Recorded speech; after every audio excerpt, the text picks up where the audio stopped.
Bien, bonsoir à tous. Dernier atelier de cette série. Merci d'être venus ici où nous allons parler du tourisme virtuel, du virtuel et du tourisme. Il y a forcément plein de choses à dire sur le sujet. Aussi bien, nous aurons deux intervenants dans cette fausse battle. Donc Dominique Leohen de la société Novo 3D à qui on a demandé déjà de faire un état des lieux de qu'est-ce qu'on en est aujourd'hui sur les technos de virtuel, et Marie Dreyer, elle qui vient du monde de l'archéologie et du tourisme dans un parc qui est utilisatrice. Donc on aura une phase de test, on aura quelqu'un qui viendra tester et qui remontera ses impressions. On verra que notamment Marie est à la fois utilisatrice, mais pas forcément, on pourrait la mettre dans le compte des en partie pour, en partie contre. Et puis on compte aussi sur vous pour être dans la partie pour ou contre, mais vraiment dans la partie contre aussi, parce que ça manquera d'un intervenant qui est vraiment contre ces technologies-là. Donc on a intitulé, en baseline, on a dit « Voyagerons-nous un jour en restant chez nous, un casque de réalité sur la tête ». Donc ça sera un peu la trame, on va parler de plein de choses qui se passent aujourd'hui, donc on est très loin de voyager avec un casque virtuel, mais on essaiera de se projeter après demain. Est-ce qu'il y a un intérêt d'aller vers ça? Juste pour commencer, je ne sais pas si vous avez lu au mois d'août, je suis tombé sur un édito de Rhys dans Charlie Hebdo, qui je trouve porte est bien en relation avec ce qu'on va raconter, les sujets de maintenant. Il dit, je coupe pas mal de choses, il dit « Mais qu'y a-t-il de si important au bout du monde qui mérite de transporter ces hordes de touristes dans de telles expéditions ? On voit régulièrement au journal télé des reportages consacrés aux Français en vacances ou d'autres latitudes. Quand la caméra interroge le touriste pour savoir ce qui l'a poussé à venir jusque-là, la réponse est presque toujours la même. C'est beau, c'est magnifique, un spectacle inoubliable. Et puis c'est tout. Des milliers de kilomètres parcourus en avion, juste pour jouir du moment furtif de regarder un paysage agréable, comme si pour égayer notre vie monotone, il fallait l'agrémenter de décors grandioses. Des tonnes de kérosène brûlé pour se convaincre que dans sa vie, on a quand même vécu des trucs formidables. » Après, il développe un petit peu et il revient sur un autre type de tourisme et de voyage. Et il dit car il n'y a que cela qui justifie qu'on se déplace si loin, aller vers les autres pour les écouter et tenter de les comprendre. Et pour ça, pas d'autre moyen que le voyage. Aller à la rencontre de l'inconnu pour le dévoiler et le révéler au monde est la seule raison qui justifie de telles expéditions. Je vous laisse, j'en ai une copie ici, ça finit par « Le monde s'emmerde, alors il fait du tourisme ». Et je vous passe la dernière phrase parce qu'elle n'est pas gentille sur le monde du tourisme. Donc ça illustre bien ce qu'on va essayer de traiter, tout le champ des possibles, et puis de se projeter demain. Est-ce qu'on voyagera assis de son fauteuil et plus personne ne viendra à Pau et vivra cette expérience à distance. Donc Dominique, tu commences à faire un petit état des lieux d'aujourd'hui, quelles sont les possibilités. Donc, tout d'abord, merci Laurent Pierre de nous accueillir ici. Bonjour à tous, bienvenue. On va essayer donc de vous faire passer une heure sympathique à la rencontre de la réalité virtuelle, qui est un peu un monstre informe, qui n'est pas toujours facile pour les gens à appréhender, tant il y a de pistes possibles pour son introduction. Donc, il me semblait important de commencer justement par parler de la réalité virtuelle dans son ensemble, mais on va surtout commencer par le tourisme, histoire de bien être au diapason tous ensemble. Donc le tourisme, pour nous, qu'est-ce que c'est? Le premier, c'est évidemment le fait de voyager, de parcourir pour son plaisir, donc un lieu autre ou celui qu'on vit habituellement. Le fait d'aller à la supérette du coin peut être très plaisant, mais c'est pas toujours une grande découverte. Donc on va chercher ailleurs ce qu'on n'a pas chez nous. Ensuite, on a l'ensemble des activités liées donc au déplacement des touristes, donc ça peut être effectivement tout ce qui est hôtelier, tout ce qui est gestion, médiation des sites tels que Marie le pratique à Casino Magus. Et enfin, une définition qui nous est plus propre, ce qu'on appelle en anglais le lore, c'est-à-dire l'ensemble des du patrimoine, du savoir-faire, de la culture, des traditions d'un lieu ou d'un site, que ce soit un lieu qui existe ou un lieu qui soit plus fictionnel et qu'on découvre au travers d'œuvres comme des romans ou des films, rentre justement dans ce fameux lore. Et c'est aussi quelque chose qu'on va chercher quand on va faire du tourisme, parce qu'aller voir juste des sites qui sont peut-être beaux mais qui ne racontent finalement rien, manque un peu de substance. Et si on prend parfois beaucoup de temps pour se déplacer, c'est pour aller à la rencontre de ces informations-là qu'on n'a pas chez nous. Voilà un petit peu pour la définition du tourisme, ce qui va nous servir un petit peu plus loin dans notre présentation. Donc, aujourd'hui, quand on va faire du tourisme, et principalement dans du tourisme patrimonial, et c'est aussi un petit peu le problème qui m'arrive aujourd'hui, c'est qu'on peut faire effectivement beaucoup de chemin, parce qu'on entend parler de sites magnifiques comme le Parthénon, comme les pyramides, même si Gizeh existe encore beaucoup, il y a beaucoup de sites de pyramides comme Saqqara, pas très loin de Gizeh, qui sont complètement en ruine aujourd'hui. Et en France, on a également beaucoup de sites qui essaient de survivre avec 3 fois rien. Le site des Tourmirandes du côté du Futuroscope, par exemple, on a littéralement un bout de colonne sur un hectare de champ. Donc c'est très difficile pour ces sites de faire justifier aux gens de venir faire le déplacement pour venir les voir. Donc on a ici un dessin de Stampé qui reprend un petit peu cet exemple, à savoir qu'on a une personne qui vient dans l'espoir de voir un temple grec dans toute sa magnificence et qui se retrouve à juste essayer d'imaginer, à partir d'un morceau de colonne, ce à quoi ça pouvait ressembler auparavant. Donc il y a une certaine frustration par rapport à ça, qui est donc un facteur bloquant et qui est toujours très difficile pour les sites à naviguer autour de ça. Maintenant, on va parler un petit peu donc, de réalité virtuelle. Je voulais faire un petit retour sur cette technologie et savoir un petit peu où on en est aujourd'hui. Donc, la réalité virtuelle n'est absolument pas nouveau. Ce genre de dispositif existe depuis très longtemps. On a ici l'un des premier casque de réalité virtuelle, si on peut appeler ça comme ça, qui était en 1967, qui déjà isolait la personne du monde extérieur. Finalement, la réalité virtuelle, qu'est-ce que c'est? C'est la capacité de supprimer la réalité et son propre soi au profit de l'injection dans une autre réalité.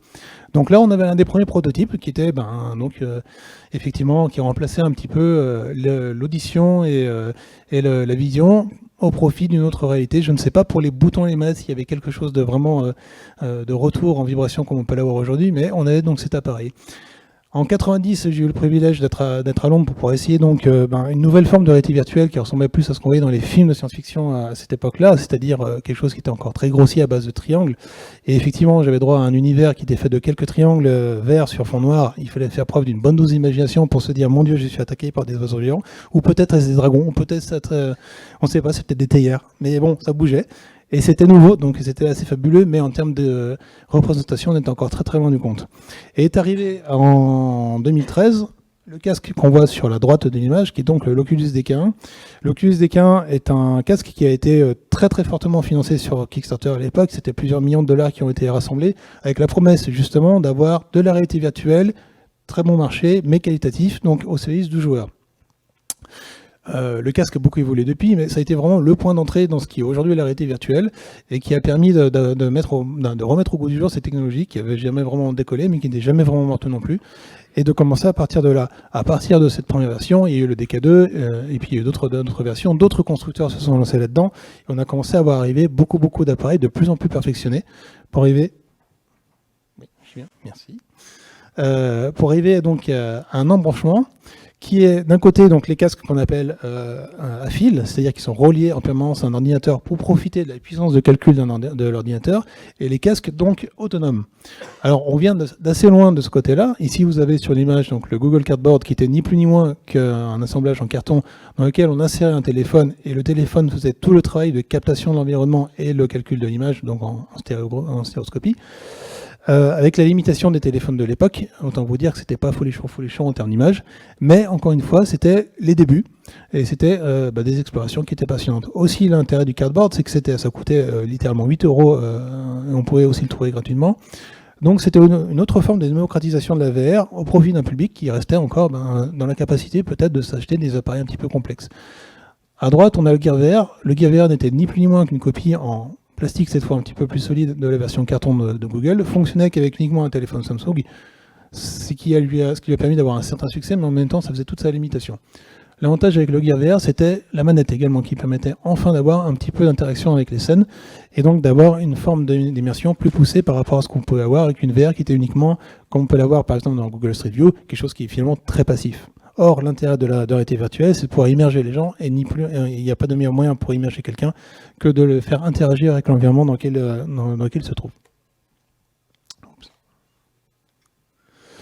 Ce qui nous amène aujourd'hui à ceci, ces trois casques-là qui sont pour moi la vraie première génération de casques autonomes. Donc effectivement, entre-temps, on a eu l'Oculus Go, mais l'Oculus Go fonctionnait encore sur le principe d'un téléphone et il était finalement pas tellement différent du Gear VR. Donc ici, on a donc les trois premiers représentants de la vraie génération de casques autonomes, le Vive Focus, l'Oculus Quest et le nouveau Mirage Solo. Donc le Mirage Solo, vous l'avez ici. On vous fera une démonstration tout à l'heure pour ceux qui le voudront bien. C'est des appareils à quel niveau de prix? Ils sont à 500 €. Donc voilà, il faut les mettre en... Alors ça peut être cher, effectivement. Sony a sorti pour sa PlayStation 4 un casque qui est légèrement moins cher, mais on reste quand même dans les 200-300 €. Ça peut sembler cher, mais il faut mettre ça en rapport par rapport aux casques qui sont à fil et qui peuvent monter jusqu'à 1000-1200 €. Comme en plus il faut acheter l'ordinateur avec, on a une facture totale de 3000 €, ce qui dans un point de vue professionnel est très difficile à justifier pour un client, de lui dire si vous voulez de la VR fois nombre de postes que vous voulez pour votre site, ça va vous coûter 3000 fois ce que vous voulez. Donc s'il faut 10 postes, ça fait 30 000 € rien que pour avoir le matériel. Donc ça, c'était beaucoup plus compliqué. L'avantage avec ce genre de technologie, c'est qu'on est donc sur une fourchette de 500 €, ce qui est infiniment plus abordable. Et surtout, l'autre avantage, c'est que quand on commence à se distancer vraiment d'une architecture de smartphone, on a la capacité d'afficher des images qui commencent à être de très très bonne qualité. On est à peu près à 80% de ce que peut afficher un ordinateur avec tour, si la personne qui fait les scènes connaît un petit peu les trucs et astuces. Donc là, on est vraiment sur la première génération. La deuxième génération arrive déjà. Facebook a récemment annoncé l'Oculus Quest qui était plein de bonnes idées, avec notamment la disparition de la manette au profit de la reconnaissance des mains. C'est-à-dire qu'on n'a plus du tout besoin d'un petit appareil comme ça. Vous ferez carrément les gestes devant vous et la machine va reconnaître la position des mains et les mouvements que vous faites pour pouvoir donc interagir avec les environnements. Ici, vous avez donc une image d'un petit test. On a essayé de pousser un petit peu le matériel dans certaines conditions, allant carrément jusqu'à l'utiliser sous la pluie, donc à Casinomagus, pour voir un petit peu comment le casque réagissait dans des conditions qui étaient mauvaises. L'idée de faire la visite sous la pluie, à part faire un peu le guignol au parc, parce que ça a bien fait rire les gens de la médiation ce jour-là, c'était de voir si effectivement la réalité virtuelle pouvait suppléer à la visite quand les conditions n'étaient pas du tout mauvaises dans le cadre de visite en extérieur. Et voilà, donc on a un appareil qui est quand même relativement versatile et qui donc ouvre vraiment un champ de possibles absolument énorme dans le domaine du tourisme.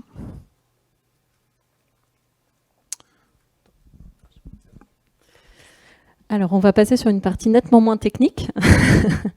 C'est vrai que ce que souligne Dominique, c'est que les casques de réalité virtuelle, et ça c'est quelque chose que j'ai appris au fur et à mesure du temps, ces casques de réalité virtuelle ne peuvent pas systématiquement être utilisés en extérieur. Or, comme vous pouvez le voir, je vous présente Casinomagus.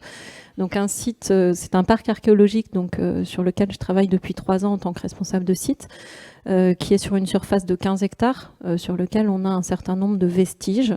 Donc ça peut vous paraître un peu écrasé au niveau de la photo, c'est très compliqué à valoriser. C'est un site gallo-romain, donc qui a 2000 ans d'histoire. Ces murs ont été construits il y a plus de 2000 ans. Et c'est vrai que pour les connaisseurs, en tout cas, c'est un site archéologique qui est monumental. C'est-à-dire qu'on a beau dire mais tout est cassé, les murs sont cassés et autres. Au final, on a jusqu'à 8 mètres de hauteur de mur daté d'il y a 2000 ans. Donc c'est pas quelque chose qui est donné à tous les sites historiques. Si vous allez visiter Rome, à part le Colisée, je suis pas sûre qu'on ait des hauteurs de mur aussi importantes. Voilà. Donc nous avons au centre les bâtiments des thermes. Nous avons 3 autres monuments dans des états de conservation différents. Les vestiges d'un aqueduc antique. Nous avons tout en haut à droite, dans l'angle, le début d'une esplanade qui accueillait un temple qui culminait à 30 mètres de hauteur. Et en premier plan, on ne le voit pas sur la droite, il a été totalement détruit, un théâtre ou un édifice de spectacle qui a été généreusement démonté, puisque jusqu'en 1920, il a servi de carrière de pierre. Donc autant vous dire que pour valoriser un patrimoine historique comme celui-ci, on doit faire appel à un certain nombre de choses.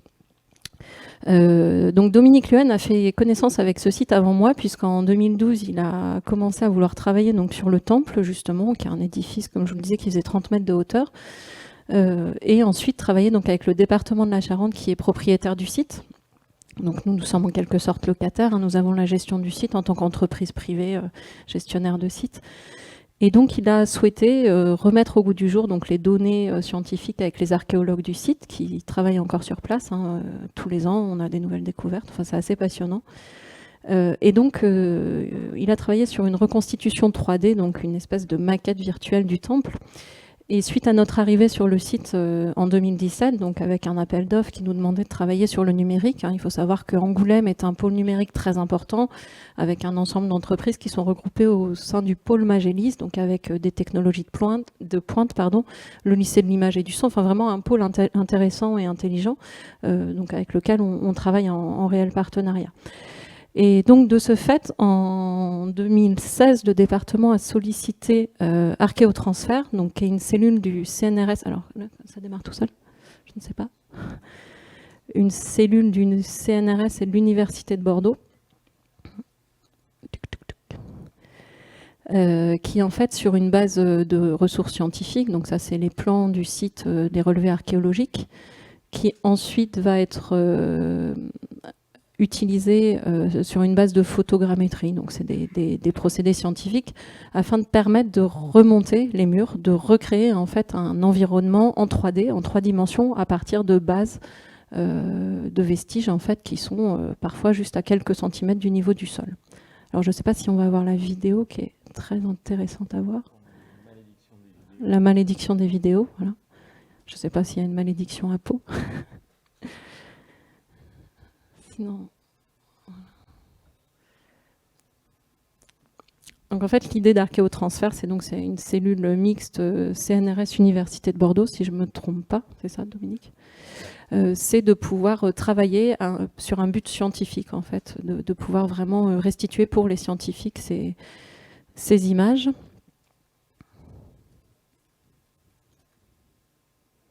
Bon, sinon, on va s'en passer, hein. Ce qu'il faut noter pour vous qui avez vu l'image des termes, c'est que on ne se rend pas compte à quel point c'était monumental jusqu'à ce qu'on fasse effectivement la visite, parce que les ruines aujourd'hui ne concernent plus qu'un quart du volume total des thermes. Donc quand on dit que la pièce d'accueil pouvait accueillir jusqu'à 300 baigneurs, ça reste des chiffres, mais quand on la visite en virtuel pour la première fois, là on se rend vraiment compte des dimensions. On peut après replacer sur un plan comme celui-ci ou sur site, mais le site en lui-même souffre effectivement du fait que énormément du volume des thermes ont disparu. Et même s'il reste beaucoup de choses aujourd'hui, eh bien, il n'en reste pas suffisamment pour peut-être avoir une idée de ça, enfin, du côté très monumental du bâtiment tel qu'il était avant. Ce qui était donc justement la base du travail du film en 3D qu'on a réalisé par la suite. Voilà, donc suite à ce travail, en fait, ce qu'il a été demandé, ce travail a été demandé, comme je vous le disais, par le département pour des raisons scientifiques, patrimoniales uniquement. Et donc suite à ce travail-là, ce qu'on a souhaité faire avec Dominique Luen et Novo 3D, c'est de proposer déjà d'utiliser cette espèce de maquette 3D, c'est-à-dire c'est une maquette numérique en fait pour y tourner un film. Alors ce qu'on appelle tourner un film, ça peut paraître un peu présomptueux, c'est d'ajouter dans des décors fictifs, dans des décors numériques, des personnages, des objets, des textures, de façon à laisser aux visiteurs la possibilité d'imaginer en fait une immersion un petit peu plus réelle. Ce film-ci, je crois que c'était à peu près 10 mois de travail, sachant qu'il y avait déjà une énorme base de travail au niveau de cette maquette. Ce film-ci, c'est un film en 2D, c'est-à-dire qu'il faut bien imaginer qu'on est dans un espace vidéo, on est dans une salle vidéo d'un espace d'exposition, et on va proposer ce film qui va permettre aux visiteurs après leur visite, souvent on leur conseille plutôt de le faire après la visite, surtout pour les enfants, sinon ils trouvent que c'est vraiment extrêmement... beaucoup plus important, on va dire, que ce qu'ils voient sur site.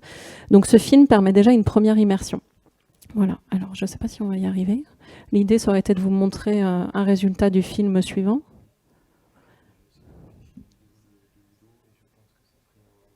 Tu les as sur ta clé, Dominique ? Ouais. Tu l'as sur ta clé ? Bon, on va vous remettre les vidéos. C'est bien le numérique, L'avantage des vieilles pierres, c'est que ça bug jamais.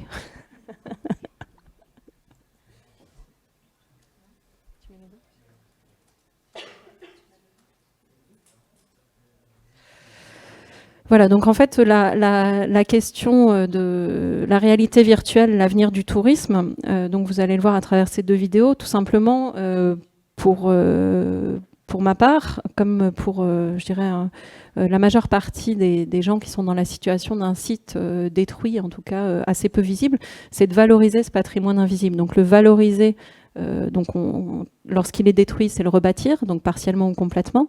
C'est aussi le valoriser dans le cas où celui-ci n'est pas visitable. C'est-à-dire que par exemple, nous, on a des normes tourisme et handicap qui sont absolument pas applicables aux monuments historiques. Donc il se trouve que les personnes qui sont à mobilité réduite soit n'ont pas accès au site, partiellement ou totalement. Donc visiter les thermes de Chassenon aujourd'hui en fauteuil roulant, malheureusement, ce n'est pas possible. Donc c'est vrai que quand on... Voilà, donc ça c'est la maquette 3D qui a été reconstruite donc, par Archéotransfert. Donc ça c'est les vestiges et ensuite vous avez le bâtiment qui est reconstruit. Donc ça c'est du travail qui est fait avec les archéologues, quelle que soit leur spécialité, de façon à imaginer le type de structure architecturale, son implantation sur un site. Voilà, donc là vous retrouvez les thermes de Chassenon tels qu'ils étaient lors de leur construction au 1er siècle, avec un plan de situation. Voilà, donc voilà, vous imaginez peut-être un petit peu mieux. Et alors la question piège, combien de personnes pouvaient accueillir les thermes? Nous n'en savons rien. Voilà, c'est aussi les mystères de la science, il y a des choses qu'on ne sait pas. Est-ce qu'on va passer à la deuxième vidéo tout de suite? Voilà. Et je vais vous proposer du coup de visionner donc c'est une sélection, un petit montage qu'a fait Dominique sur le film de reconstitution. Voilà. Donc en fait, on a fait ce qu'on appelle la motion capture pour ceux qui ne sont pas dans on va dire, dans le milieu technologique. La motion capture, c'est le fait de faire porter des combinaisons avec des capteurs à des acteurs, de façon à ce qu'on puisse capter les mouvements quand ils se déplacent et ensuite le reproduire sur des choses virtuelles. Donc il y a des choses qu'on a fait faire, donc par exemple ces mouvements de lutte, c'est des acteurs qui jouent.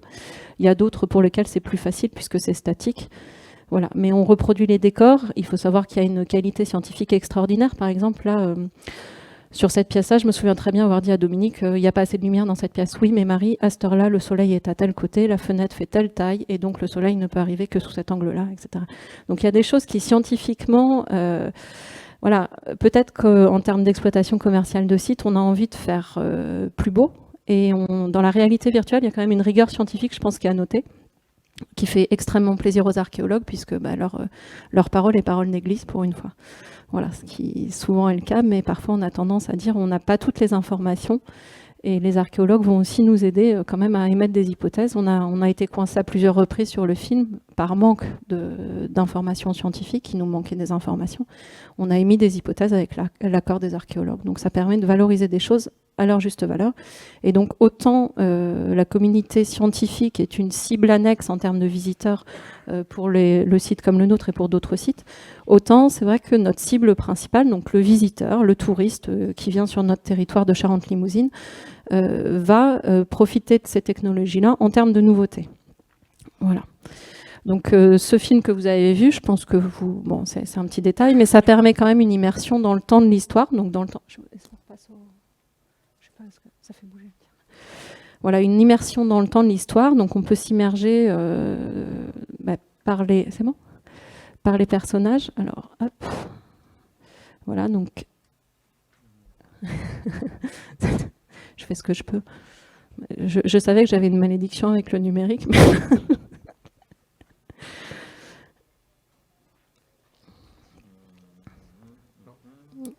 j'ai rien fait. Effectivement, donc, comme l'expliquait Marie, la VR au service du tourisme, c'est aussi la pratique du site par ceux qui possèdent le site. Et le fait de pouvoir pratiquer un site qu'ils pensent connaître parce qu'ils le voient tous les jours, mais de pouvoir le pratiquer soit en réalité virtuelle, ça amène à poser des questions, ça amène à se remettre en question sur des choses auxquelles ils n'avaient pas forcément pensé, qui peut ensuite enchaîner donc, des prises de décision pour changer l'approche qu'ils ont envers les visiteurs. Nous, la commande qui avait été passée a été très claire, il leur fallait un film pour tout un tas de simplicité de mise en place. Enfin, je veux dire, un film, ça reste très simple. On lance le lecteur et puis ça tourne toute la journée, c'est pas un souci. Contrairement à la réalité virtuelle qui peut peut-être faire un petit peu plus peur dans la mise en place sur site.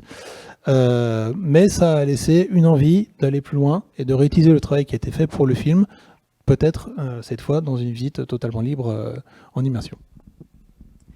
Alors là, vous découvrez quelqu'un de l'équipe qui est en train de tester en effet la réalité virtuelle et donc qui va se confronter à quelque chose que régulièrement en visite guidée, elle va raconter à des visiteurs et là, elle est face d'eau plutôt, enfin je sais pas comment dire, à un personnage d'il y a 2000 ans au cœur du site qu'elle fait visiter chaque jour. Donc c'est une expérience assez extraordinaire.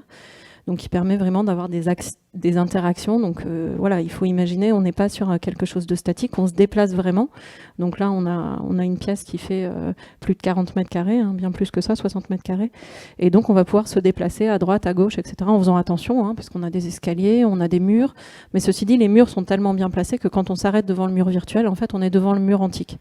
Donc, c'est vraiment une expérience assez originale. Et qu'il faut voir entre guillemets pour le croire.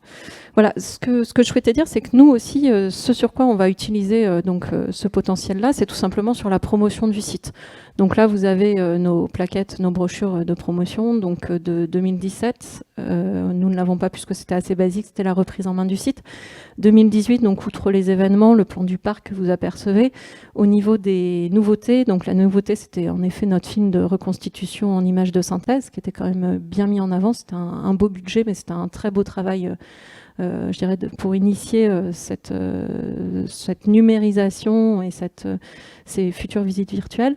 Cette année, on a décidé de continuer toujours dans cette idée d'immersion, mais en faisant plus travailler l'humain. Donc c'est là qu'on va confronter un petit peu nos histoires de réalité virtuelle. C'est que nous, par exemple, l'immersion et la ludification, hein, parce qu'il faut aussi imaginer qu'en termes de communication, la réalité virtuelle, c'est un outil de ludification.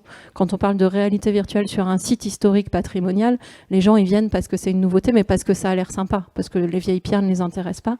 Mais là, il y a quelque chose qui les attire. Donc nous, la ludification et les nouveautés, cette année, c'était très humain. Donc on a monté un adventure game, donc un type escape game sur un site historique de 15 hectares. On a reconstitué ce qu'on appelle une salle de soins, un onctorium. Donc c'est du mobilier, des objets, des choses comme ça. Donc là, on est vraiment sur de la restitution, de faire revivre un site historique, mais pas par le virtuel, vraiment par du mobilier, des objets comme ça se fait dans des espaces muséographiques. Et finalement, des visites costumées, théâtralisées, qui sont, eux, très ouverts aux familles et à un public lambda qui n'a pas forcément cette nécessité de virtuel. Voilà. Les questions qui se posent pour moi par rapport à la réalité virtuelle sur ce site en particulier, c'est deux choses. En termes économiques, on valorise un site par rapport à son nombre de visiteurs. Comment est-ce qu'on comptabilise des visiteurs qui sont sur leur canapé en train de visiter le site sans que vous soyez au courant? C'est des sujets qu'on a déjà abordés, hein, mais c'est une question que je vous pose. Voilà, surtout sur un site, nous, 20 000 visiteurs, c'est pas énorme, hein, 300 visiteurs de plus, c'est important, donc c'est bien. Et l'autre question, c'est comment on fait vivre des sensations à ces gens-là. Voilà. Sur une salle de soins reconstituée, lors d'une visite guidée, on va faire sentir des parfums, on va faire goûter du vin gallo-romain, des choses comme ça. On essaye vraiment d'amener les gens à avoir des sens avec le site. C'est des choses qu'on va trouver partout. Moi, j'ai découvert Pau en arrivant ici. Bon, c'est vrai qu'à la sortie du château, on est content de goûter le Jurançon ou le Madiran ou une bonne poule au pot. Voilà. Il y a des bonnes spécialités. Et ça, la réalité virtuelle va pas forcément prendre en compte le territoire. Et c'est quelque chose, justement, je pense, nous, sur la Charente-Limousine, on est sur un territoire qui est en zone de revitalisation touristique. On est au nord-est de la Charente, limite Haute-Vienne, pour faire simple, entre Limoges et Angoulême. Je suis pas sûre que tout le monde situe. Voilà, Limoges, normalement, ça va. Et donc, c'est vrai que nous, on se dit aussi que ces nouveautés, cette communication qu'on essaye de vouloir, patrimoniale, mais quand même intelligente, sert aussi à tirer notre territoire, en fait, touristique, pour attirer du monde. Voilà. Donc, on participe à une dynamique de territoire via la visite physique du site. Voilà. Voilà. Et juste finalement pour conclure, il faut aussi savoir que nous, ces outils-là, on a projet de les utiliser à titre pédagogique pour proposer des ateliers virtuels en fait aux 4e, 3e latinistes par exemple ou aux lycéens pour qui les ateliers scolaires ont besoin de renouvellement, ont besoin de tout ça. Et donc c'est vrai que ces jeunes ont une forte appétence pour les jeux vidéo, pour le numérique, et donc de proposer par exemple un atelier sur l'histoire de l'art qui est extrêmement rébarbatif à travers un casque de réalité virtuelle, c'est quand même quelque chose qui est assez novateur et je pense intelligent quand c'est correctement amené. Voilà pour moi. Là, votre réponse, c'est d'utiliser le casque virtuel sur site. Alors, mais vous avez quand même en tête que ça pourrait être aussi un outil de promotion, mais qui ne ferait pas, comme vous l'avez dit, votre intérêt c'est qu'ils viennent.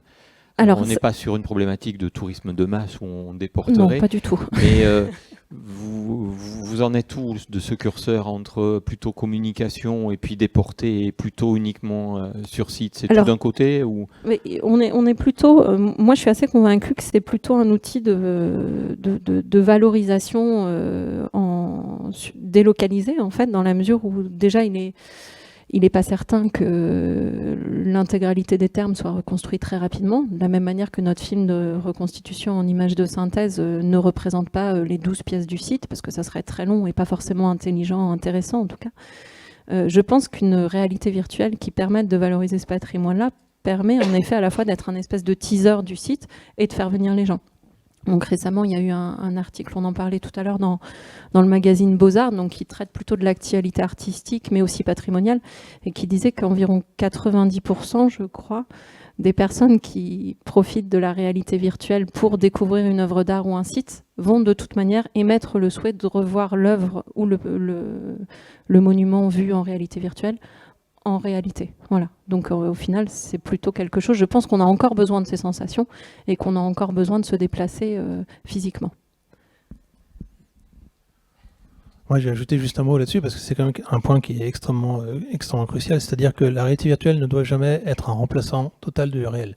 À partir du moment où vous voulez utiliser la réalité virtuelle pour remplacer la réalité au niveau patrimonial, il se passe quelque chose qui est complètement faux. Il faut que ça soit un complément. Par contre, on peut effectivement très bien l'utiliser en guise de teaser et faire comme ça la tournée des salons. On pourrait très bien installer ici un stand sur Café Magus, tout à fait, c'est ce qu'on va faire d'ailleurs là dans quelques instants, pour montrer un petit peu à quoi ressemblerait le site et permettre aux gens d'avoir une bonne idée de ce à quoi le site ressemblait avant. Et comme ça fait tomber un peu ce que j'appelle la barrière de l'austère, c'est-à-dire arriver sur un site et voir que des ruines, voire même presque voir rien, c'est un peu refroidissant. Donc avoir une première approche du site, ça permet aussi de familiariser les gens avec ce site-là et de se dire je ne vais pas le visiter parce que je sais déjà à quoi ça ressemblait. Donc je peux mentalement replacer ce que j'ai vu sur les volumes et profiter plus avant de ma visite. Donc il ne faut certainement pas que la réalité virtuelle soit un remplaçant total, il ne faut absolument pas que ça occulte le patrimoine actuel, parce que sinon on fait les choses totalement dans le mauvais sens, mais que ça puisse vraiment enthousiasmer les gens et leur permettre vraiment de dépasser cette barrière de l'austère. Ok. On poursuit, une démo. Y a-t-il un volontaire dans la salle pour se promener dans un frigidarium antique? Le premier arrivé antique. à la table gagne. Allez, hop. Oui, je crois, oui. Voilà, donc en fait, c'est une. Oui, c'est Charente Tourisme, non? Je vois pas. Oui, hop, Cognac Tourisme. Voilà. Donc c'est le prototype, enfin pas le prototype, la première application que. Donc sur le site, sachant que c'est... enfin, vous allez voir, c'est impressionnant parce que vous êtes dans une pièce qui est très grande. Dominique a gentiment ajouté sur les murs quelques éléments de médiation pour expliquer dans quelle pièce on est, etc. Et qui, à terme, devraient être même des applications, c'est-à-dire avec une interaction sur lesquelles on peut cliquer, etc. Alors, pour ceux qui n'essayent pas, vous ne verrez pas ce qui se passe dans le casque. Donc, voilà. Donc, ça veut dire que tu nous décris en direct toutes tes sensations. Voilà. Après, c'est une expérience très particulière de pouvoir se déplacer dans un milieu complètement virtuel. Autant sur certains sites, on a des casques statiques où on va pouvoir se tourner à 360 et j'ai pu tester aussi là-haut des casques où on se déplace un petit peu comme Google Street View où on va positionner une souris puis tout d'un coup on fait un bond de 20 mètres, etc. Là, c'est vraiment notre corps donc, en se déplaçant, donc on avance et on va vraiment visiter. Donc on est dans le virtuel. Mais on est actif en fait dans ce virtuel et c'est assez impressionnant comme. Qui parmi vous a déjà utilisé un système, pas simplement juste de voir quelque chose dans un casque, mais soit pour un aspect patrimonial, soit énormément de salles de jeux virtuels ouvrent aujourd'hui. Qui parmi vous a déjà fait ces tests-là? Ouais, vous êtes quelques-uns. Vous avez de plus en plus de salles qui ouvrent. Qui vous projettent dans des environnements plutôt ludiques de jeux, certains avec des câbles. Les premiers ouvrent maintenant où vous avez votre matériel, l'ordinateur, dans un sac à dos que vous transportez et vous êtes en train de jouer dans un hangar de 500 mètres carrés. Donc vous êtes à la fois dans un environnement virtuel mais un environnement physique puisque vous vous déplacez,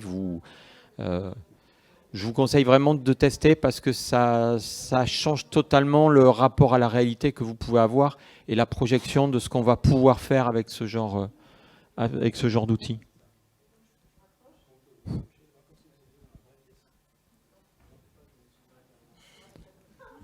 La première fois que j'ai utilisé ça, j'ai failli tomber dans un escalier. Alors elle ne nous entend pas, donc on va tous partir de la salle, on va éteindre les lumières.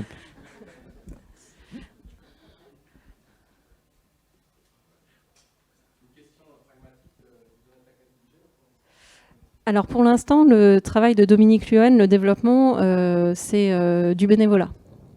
Voilà. Donc là, le frigidarium, donc la pièce dans laquelle ils sont en train de se promener, je n'ai rien financé. Donc c'est parfait. Mais pour l'instant, c'est vraiment à l'étape encore de test et de... Voilà. On est d'ailleurs, on vient de déposer un dossier au TINA en termes de tourisme innovant au niveau de la région. De façon à essayer justement de mobiliser des fonds pour pouvoir faire des activités de ce type-ci, mais de façon collective. Donc par exemple, une classe, si on n'a pas 15 casques, en 2 demi-groupes, ça ne fonctionne pas. Donc forcément, si on a 30 casques, ça double le budget. Mais sinon, nous, on a de toute manière la capacité de financement pour un petit, on va dire une petite dizaine de casques avec une réalité virtuelle qui sera mise en place normalement pour le printemps sur le site. Ça fait partie de nos nouveautés annuelles, puisqu'on ferme en hiver, donc on a le temps de travailler entre les deux. Ça, voilà. C'est toujours voilà, le débat entre le coût du matériel et le coût de la création de l'œuvre originale, ici la simulation, mais avec des technos qui sont en train d'évoluer très vite, des coûts qui diminuent. On va le voir après dans la partie d'après. Une petite réaction donc, sur...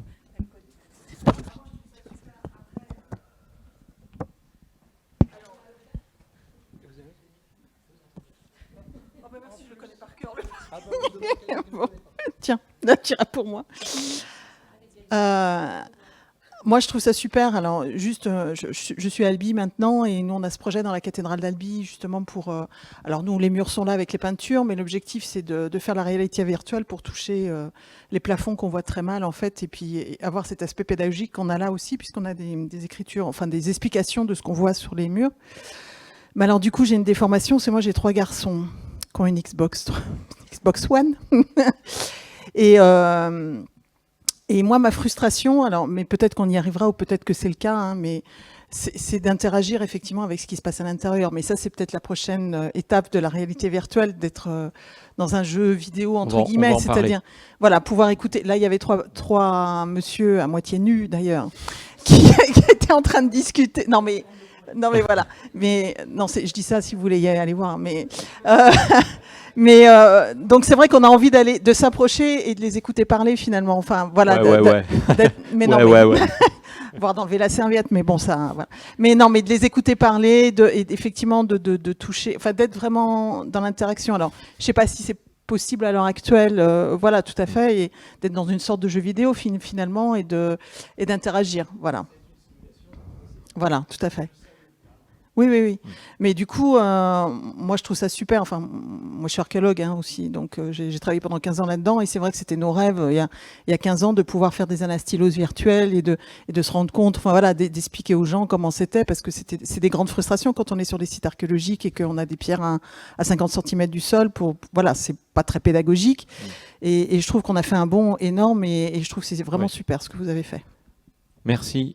Alors, effectivement, très souvent, on se dit « je suis malade au bout de 2 minutes ». Bon, au bout de 2 minutes, vous n'avez plus de notion que vous êtes dans un environnement virtuel, donc vous avancez et vous prenez un mur. Donc maintenant, les technos permettent de synchroniser la réalité virtuelle et la réalité physique. Donc quand il y a un mur virtuel, il y a un mur physique. Donc en général, on s'arrête.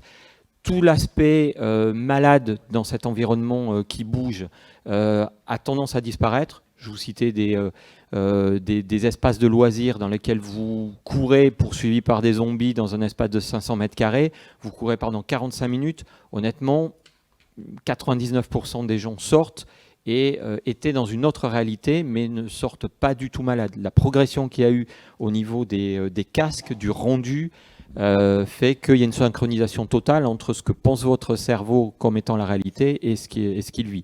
C'est quand il y a un décalage entre les deux que vous êtes malade, comme sur un bateau. Donc aujourd'hui, on est en train d'arriver à une synchronisation de cette qualité. Oui, d'autant plus que là, vous l'avez vu, il y a un déplacement de la personne qui est effective dans la réalité. Donc là, on a effectivement la complète synchronisation entre l'oreille interne et les jambes. Comme ça, les deux ne sont pas en désaccord. Et c'est quand les deux sont en désaccord, c'est là où on a la fameuse nausée, que ce soit le mal des transports en voiture ou que ce soit la nausée de la VR, c'est exactement le même mécanisme. On s'y fait à force. C'est vrai que quand on a le casque plusieurs fois par semaine, 3 heures sur le nez, on commence à avoir une certaine résistance par rapport à une nausée qui peut arriver sur certains jeux vidéo un peu violents. Mais là, ça disparaît complètement. Pourquoi ? Parce qu'il n'y a plus du tout de ce problème. On a le corps statique et on a le cerveau qui pense que ça bouge. On est effectivement effectivement en train de se déplacer réellement. Donc on n'a plus du tout de problème de nausée par rapport à la VR. Je suis sûr que si on faisait tester l'équipement à 2000 personnes, il y en aurait toujours une qui aurait un petit... par exemple... qui aurait un certain mal à l'aise par rapport à ça, mais honnêtement, pour l'avoir fait tester en salon, sur 300 personnes sur 2 jours, on a eu un seul mauvais retour, c'est quelqu'un qui se dit « ouais, bof ». Ça s'est arrêté là. Ce qui pour nous était plutôt enthousiasmant, en fait. Alors on va poursuivre avec ce qui était la question un petit peu du départ. Est-ce que demain, le tourisme va pouvoir devenir totalement virtuel en allant un petit peu regarder qu'est-ce qui se fait aussi entre les mondes du jeu et du loisir, du tourisme? Donc,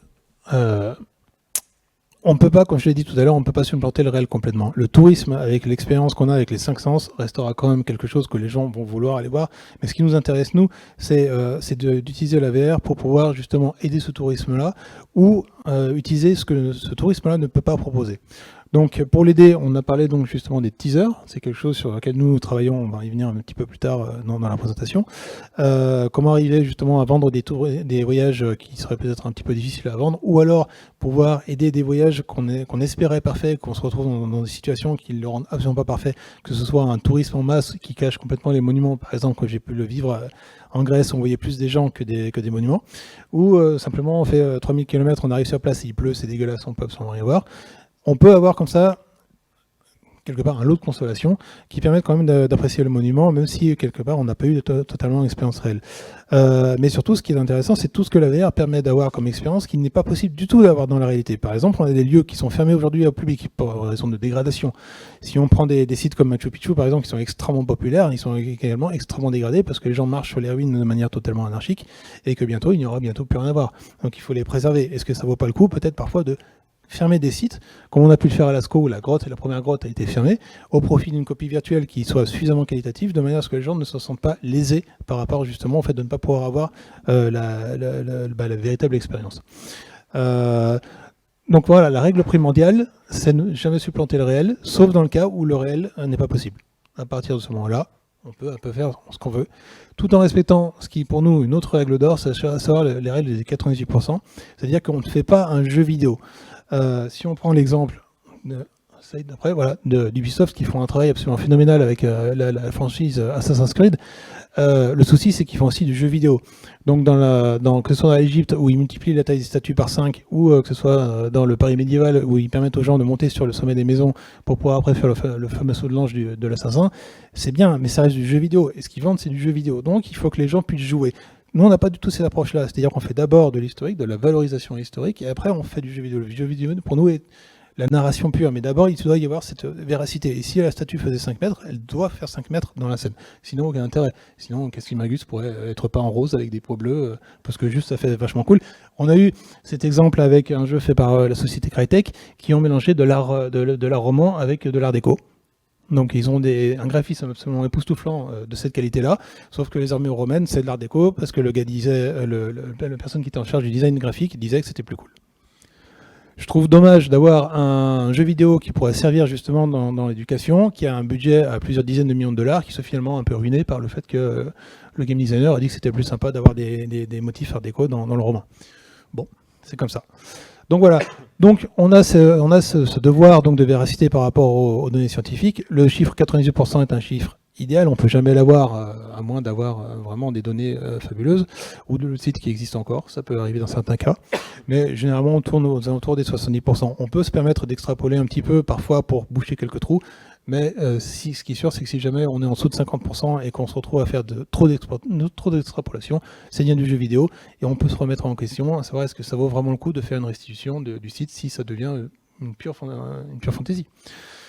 Et donc la seconde règle, donc, comme je dis, ne pas supplanter le réel, sinon il y a un souci. On peut arriver en complément, on peut explorer tout ce que le réel ne peut pas faire, mais il ne faut absolument pas que ça le supplante. Voilà pour ces règles qui sont extrêmement importantes pour nous. Donc on a, comme je le disais, oui, on peut placer. Donc on a le cas de Lascaux. La première grotte donc a été trouvée il n'y a pas si longtemps que ça, mais l'ouverture aux visiteurs a ramené énormément de gaz carbonique et des bactéries qui ont commencé à attaquer les peintures. Donc la grotte a été fermée au profit d'une copie en dur qui était située un peu plus loin, qui a commencé à être dégradée elle aussi. Ce qu'ils en sont arrivés à la 3e puis à la 4e copie, et au final ils se sont dit que le virtuel c'était pas si mal, parce que ça évitait qu'ils se retrouvent avec Lascaux 42. Au bout d'un moment ça finissait par devenir problématique. Mais voilà, on a ce problème qui est quand même fort, de la présence touristique qui d'un côté est nécessaire pour pouvoir faire vivre le site par les revenus que ça amène, et de l'autre qui en entraîne la dégradation inévitable. Même si les gens sont respectueux du site, eh ben, ça entraîne quand même une dégradation, et on a des moments où les gens sont absolument pas respectueux du site. On peut comme ça mentionner la catacombe aux momies qu'il y avait à Bordeaux, où ils ont trouvé une douzaine de momies qui étaient dans une catacombe non loin d'un cimetière, et les gens allaient visiter les momies. Alors, il y a cette petite légende comme quoi avoir un morceau de momie portait chance aux examens, ce qui fait qu'au bout de 8 mois d'exploitation du site, les momies n'étaient tout simplement plus là. À force de prendre un morceau, ben, il n'y avait plus de momies. Un peu embêtant. Donc c'est là où le virtuel peut suppléer. Hop. Et ça peut déclencher.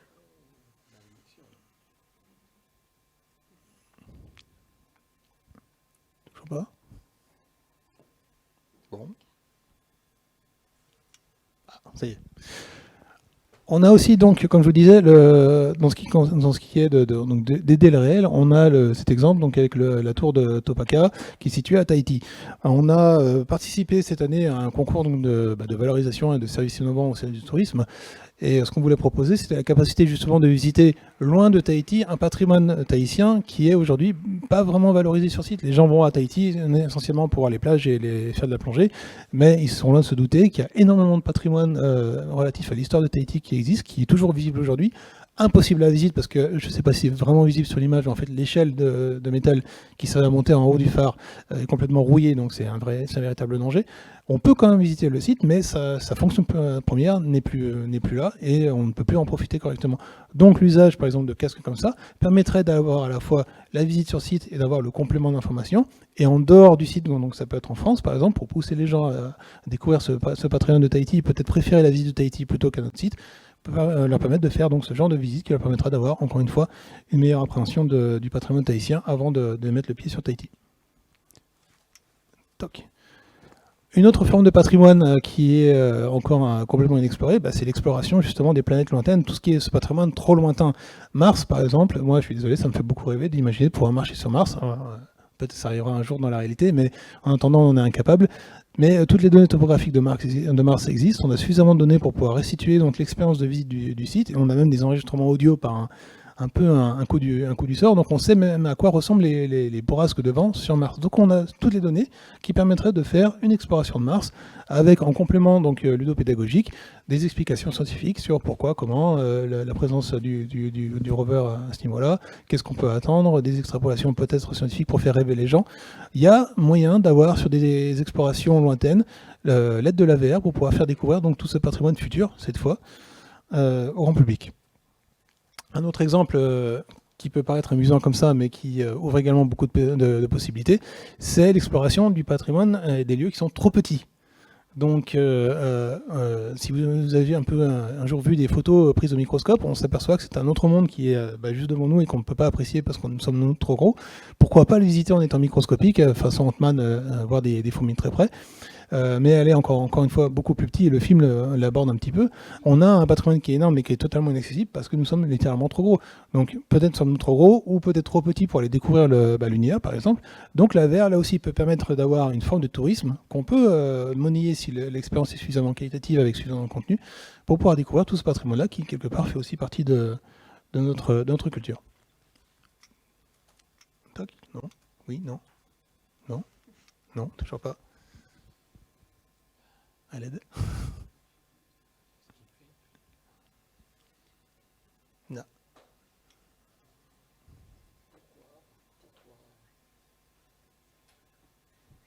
Pourtant, j'appuie sur le bouton. Ah si, ça y est. Bon. Une autre forme de visite touristique. Alors là, je vais aller encore plus loin, mais pourquoi pas. Donc, tout à l'heure, je vous parlais donc du fameux lore. Donc, c'est cet ensemble de cultures, de traditions, de savoir-faire qui peut être exprimé lors d'une visite en réalité virtuelle. Il se trouve qu'on a certains jeux vidéo Assassin's Creed en fait partie parce qu'ils arrivent dans leur extension qui s'appelle le Discovery Tour à extraire justement les informations de visite en sortant le gameplay. Donc on peut prendre du temps pour découvrir les environnements comme l'Égypte antique, la Grèce antique ou le Paris médiéval. Mais il y a d'autres jeux dont le but justement est l'exploration. Donc là on a BioShock Infinite, mais j'en connais quelques autres qui sont basés sur l'exploration. Et quelque part, en faisant l'exploration de cette ville, ici c'est une ville qui se trouve dans les nuages, dont le design était tellement poussé qu'on a énormément de choses à découvrir. Et les 10 premières minutes qui consistent uniquement à se promener dans la ville et découvrir comment les gens vivent dans cette ville. On a beaucoup de personnages qui discutent les uns les autres. On peut y faire des découvertes. On a des caisses qui circulent dans les espèces de rails également. Donc il y a un ensemble de sommes d'informations qu'on peut et qu'on est amené justement, qu'on est invité à découvrir pour pouvoir un petit peu découvrir cet environnement dans lequel plus tard il va y avoir la véritable histoire avec tous les affrontements qui découlent d'un jeu vidéo. Mais si on sort la partie jeu vidéo et qu'on reste à la partie découverte, on a 10 minutes totalement passionnantes qui sont très très très très proches d'une visite touristique où finalement on arrive dans un lieu où on connaît absolument rien et on découvre au fur et à mesure de sa déambulation donc tout ce lore, tout cet ensemble de culture, de savoir-faire et de patrimoine que le lieu a à nous offrir. Donc pourquoi pas justement exploiter ce qu'on a dans les lieux de fiction, qu'ils soient jeux vidéo, qu'ils soient donc films ou romans, des visites qu'on n'aurait jamais pu imaginer autrement. Par curiosité, on a fait justement un petit sondage auprès d'une centaine de personnes pour leur demander si vous pouviez vous projeter dans un film ou dans un roman, où voudriez-vous aller ? Et on a eu un top 3 qui se démarque très très nettement. Le premier, très curieusement, c'est la forêt d'Avatar, donc le film de James Cameron. Les gens ont bien envie d'aller voir des plantes fluorescentes avec des schtroumpfs géants. Mais c'est extrêmement plébiscité, quelque chose, une personne sur deux cite instantanément la forêt d'Avatar. En deuxième position arrive l'étoile noire de Star Wars, là aussi, pourquoi pas visiter un ensemble militaire, mais ça plaît énormément. Et la dernière destination qui revient le plus souvent, c'est le château d'Harry Potter. Donc aller visiter Poudlard, pouvoir déambuler dans les couloirs et puis éventuellement interagir avec justement les personnages les plus fameux du lieu, comme le fameux fantôme décapité. Donc voilà, on peut imaginer comme ça, travailler avec les ayants droit de toutes ces propriétés intellectuelles et mettre en place de véritables circuits touristiques qui vont reprendre les mêmes codes, les mêmes habitudes du tourisme pour pouvoir partir à la découverte des lieux qui n'existent tout simplement pas du tout. On n'est pas vrai. Voilà, je vais faire un tout petit aparté pour vous parler de ma présence aujourd'hui, parce que nous développons donc Evans. Evans va être le premier catalogue de voyages impossibles que nous sommes en train de lancer, et qui va exactement faire ceci, c'est-à-dire travailler avec des agences de voyage ou des croisiéristes ou d'autres acteurs de ce calibre, qui vont nous permettre donc de mettre à disposition du grand public et parfois des gens qui sont un peu enfermés entre guillemets dans leurs moyens de transport, des voyages impossibles qu'ils ne pourraient pas faire autrement. Par exemple, c'est passé là, voilà, on va y arriver. Là, nous avons donc deux photos qui ont été prises, l'un dans un bateau de croisière, l'autre donc dans un avion en ligne. Et si vous passez au-dessus, si vous faites j'en sais rien, on va dire un Paris-Tokyo, vous passez au-dessus de Saint-Pétersbourg, pourquoi pas en profiter pour visiter Saint-Pétersbourg en réalité virtuelle avec un casque autonome, plutôt que de regarder le dernier Avatar. Pourquoi pas ? Ça peut être intéressant et encore une fois, ça peut renforcer le tourisme parce que vous pouvez découvrir des destinations que vous n'auriez jamais rencontrées autrement et ça peut vous donner envie de découvrir après coup ces destinations. Et on peut comme ça travailler donc avec les sites touristiques, comme le disait Marie, pour comptabiliser les découvertes et les créer comme des visiteurs virtuels qui viendraient quand même sur le site. Voilà. Et je reviens légèrement en arrière. Donc, la Villa de... Voilà, donc ça, c'est un site gallo-romain qui se situe aussi en Charente, qui est une large villa dont Dominique a fait la surprise d'intégrer la vidéo à la présentation. Donc il faut imaginer là en effet que la réalité virtuelle a toute sa valeur ajoutée, puisque vous pouvez le voir sur l'image en bas à gauche, on est vraiment sur des arrases de murs au ras du sol, et on est très concrètement sur un défi touristique. Voilà, comment valoriser ce patrimoine-là ? On parle beaucoup de patrimoine, de patrimoine de vieilles pierres aujourd'hui. Bon, moi, je représente un site de vieilles pierres, comme on dit, mais c'est vrai c'est un défi. C'est ce qu'on va trouver à Rome, c'est ce qu'on va trouver en Grèce. Voilà, comment on peut valoriser tout ça par la réalité virtuelle ? Si c'est bien fait, en quelque sorte, je pense que c'est intelligent. Dans la mesure où on est aussi confronté dans le monde. Donc, Dominique parlait tout à l'heure de catalogue virtuel de voyage, par exemple, on en parlait à part. de proposer en fait dans les agences de voyage, à la place de brochures sur lesquelles on a 3 images, etc., des visites virtuelles de façon à faire la promotion d'un voyage à venir. Je ne sais pas si vous êtes des agents de voyage ou autres. Et au final, c'est ce qu'on va de toute manière avoir quand on regarde des émissions de télé, Arte, etc., sans avoir cette immersion-là. On va proposer des images superposées les unes aux autres qui, au final, n'ont absolument pas la réalité du voyage. Donc, l'image, de toute manière, nous permet d'aller beaucoup plus vite que dans la réalité, de découvrir beaucoup plus de choses que dans la réalité, de gagner du temps. Alors, pourquoi pas utiliser la réalité virtuelle? Voilà. La question est posée. On va peut-être prendre une série de questions, leur tournant. Vous devez avoir plein de questions sur ces sujets-là. Allons-y, qui se lance?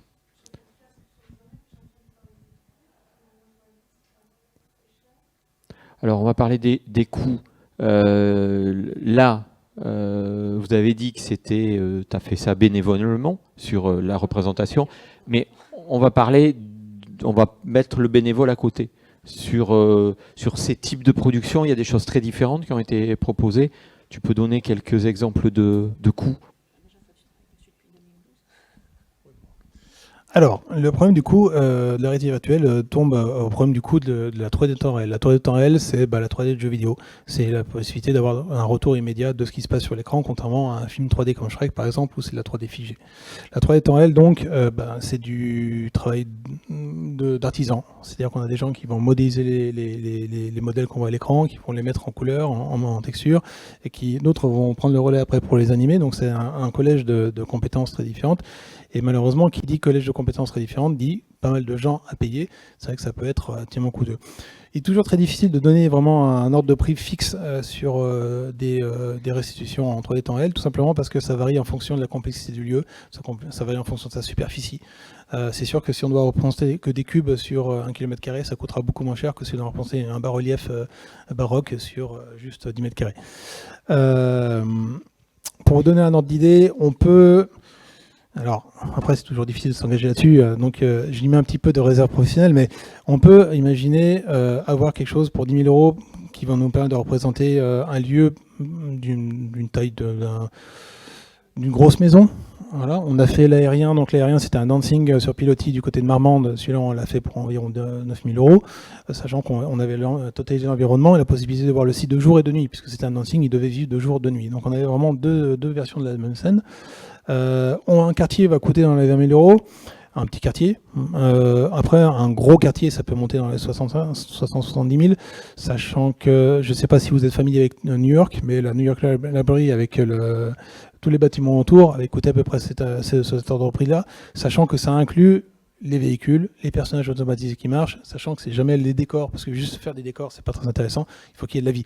Donc quand je dis vie, ça va jusqu'aux arbres qui bougent avec le vent, des oiseaux qu'on va passer dans le ciel, les nuages qui bougent, etc. Donc ça va vraiment quelque chose de très complet. Et malheureusement, par-dessus, il faut rajouter l'interactivité qui est propre à chaque client. Là-dessus, on peut pas vraiment donner de prix, en réalité, c'est vraiment très, très flou. Donc voilà. On a été jusqu'à 1 million d'euros, mais ça c'était pour Nice. Nice voulait absolument toute sa ville dans l'intégralité, avec son projet de seconde ligne de tram. Chaque bâtiment était totalement modélisé, on avait de la circulation partout, des gens qui marchaient. On était à un niveau de détail très élevé pour une superficie qui est quand même assez gigantesque. Donc le prix et le temps passé étaient justifiés par rapport à ça. Voilà. Ce qui est intéressant quand même d'avoir en tête, c'est que les prix, si on revient plutôt pas à la ville de Nice, mais à une maison, le prix d'une maison aujourd'hui était le prix d'une pièce il y a 5 ans, 5-8 ans à peu près. Bien sûr, parce que l'informatique évoluant, les outils évoluent également et nous permettent d'aller plus vite en ayant de meilleurs résultats. Donc ça coûte moins cher.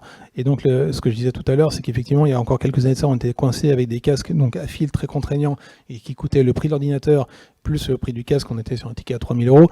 Là, on est sur un ticket à 500 € pour avoir juste l'appareil complet, ce qui permet également de faire descendre les coûts de manière très drastiquement. Une autre question ? Oui.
C'est une très bonne remarque. C'est vrai que l'expérience VR, au final, est un petit peu ingrate, dans le sens où il y a beaucoup de travail en amont pour un résultat qui doit être le plus simple possible. Donc les gens n'ont pas forcément conscience toujours du travail donc, du coup que ça implique. On a parfois des regards, des réactions un peu surprises sur les tarifs qui sont pas toujours les héros de notre côté. Hein. On ne fait pas 3 fois de marge sur des budgets. Ils sont élevés parce que ça nécessite beaucoup de travail et les gens le savent pas. Donc une partie de notre travail à nous en tant qu'au niveau commercial, c'est d'éduquer justement les gens pour leur dire c'est tout ce travail-là, donc ça va être ce prix-là. Une autre question? Oui.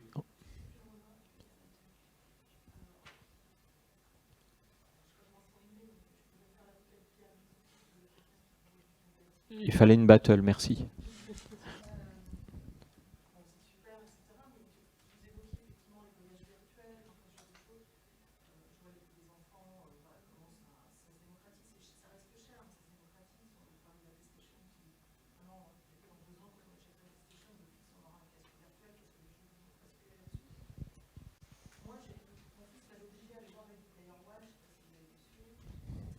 Obligé.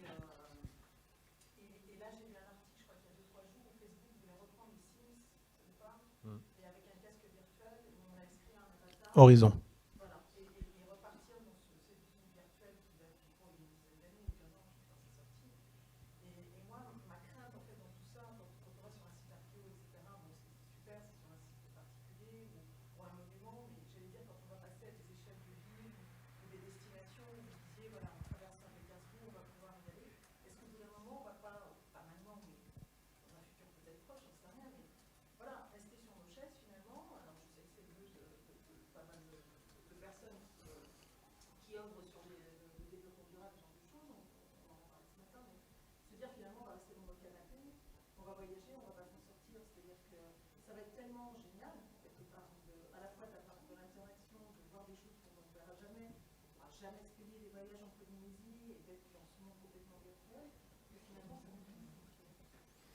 Alors, ça, je pense que c'est la vraie question de cet atelier-là. Je vous citais tout à l'heure des salles qui font des jeux de réalité virtuelle, où en parlant avec un des propriétaires, c'est une salle où vous avez une énigme, c'est en collectif, vous êtes jusqu'à 4 joueurs en contributif, vous êtes séparés dans 4 pièces différentes, mais en virtuel, vous êtes ensemble, plus ou moins près, plus ou moins à des hauteurs différentes, et vous êtes sur différents lieux, un tombeau égyptien, sur la Lune, etc., dans un donjon. Et il nous disait que certaines personnes venaient pas pour jouer, mais pour s'immerger dans un tombeau égyptien en disant « j'aurai jamais les moyens de me payer un voyage en Égypte, je viens vivre parce que ce que je ressens là, j'adore l'Égypte, et voilà, je suis bien dans cet environnement ». Donc on sent qu'effectivement, il y a quelque chose. On sait très bien, eux, les premiers le savent, que ce n'est pas une expérience de voyage. C'est pas la même chose que s'ils allaient réellement dans un tombeau égyptien. mais c'est une manière virtuelle autre de s'évader. Et pourquoi ne pas aller jusqu'à envisager une visite de Rome ou de Venise en plein mois d'août, noyée de monde, la faire avec moins de monde dans son canapé, et au moment du déjeuner, se faire livrer la meilleure pizza de la ville, et la déguster à plusieurs dans son casque virtuel, donc sans avoir... voilà, on peut aller jusqu'au bout. Effectivement, il y a cette question après de jusqu'où l'immersif.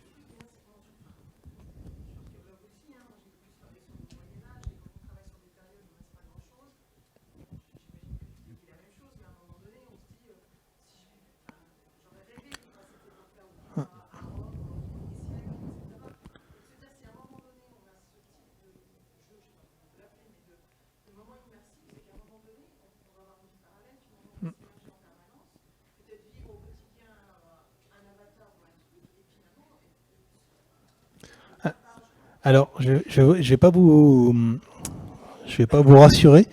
Il existe un très bon film qui est sorti au début des années 2000 qui s'appelle Avalon de Mamoru Oshii, qui parle exactement de ça. On peut absolument pas spoiler le film parce que la révélation finale fait toute la saveur du scénario, mais il est certain qu'il existe ce que j'appelle la VR blues, c'est-à-dire que quand on a passé, dans mon cas par exemple, quand on se dit on va faire 5 minutes de Google Earth VR et qu'on se retrouve à enlever le casque, ça fait un peu mal au nez, on regarde l'horloge, on fait « Wopinette, ça fait 3 heures », il y a un côté un peu descente de plaisir. C'est-à-dire que là, on est passé 3 heures à être grisante, à circuler autour de la planète avec une facilité déconcertante. Et tout d'un coup, on enlève le casque, on se retrouve brutalement dans la réalité en disant bah non, je peux plus sauter de bâtiment en bâtiment et visiter une ville après l'autre en 5 minutes. C'est un risque, vraiment. Je pense qu'on va résoudre ce risque-là par une certaine éthique qu'on va devoir s'imposer. Après tout, on fait ça pour d'autres choses. Si je prends un exemple un peu idiot, je vais dire on n'utilise pas une tronçonneuse sur des gens, tout simplement parce qu'on sait que c'est mal. Et quelque part, la VR, par les risques réels au niveau psychologique que ça implique, à force, on devra poser des limites d'éthique, d'usage pour certaines choses qui ne pourront pas être mises en place ou peut-être à un temps limité, j'en sais pas. Là, c'est vraiment aller très très loin dans l'avenir, mais ça pose un problème, c'est déjà étudié. Il n'y a pas pour l'instant de réponse particulière. C'est vrai que la VR ne le permet pas encore totalement, mais c'est là, on le sent, en se projetant suffisamment, on le sent. Faut voir ce que là, ça me dépasse complètement. Moi, je suis fabricant de tronçonneuse, mais je suis pas celui qui va l'utiliser sur les gens. À voir comment ça va être résolu plus tard. Mais ce qui est sûr, c'est que des psychologues sont déjà dessus. Avalon en parle un petit peu. Et quelque part, sert aussi peut-être de balise d'alarme pour montrer aux gens ce que ça peut être dans un usage très extrême. Bien, donc on va terminer sur cette note anxiogène, mais optimiste tout de même, puisqu'il est 18h06 et que ça va être l'heure de nous quitter avant d'enchaîner sur le cocktail qui démarrera à 20h dans la salle ambassadeur. Un grand merci à vous.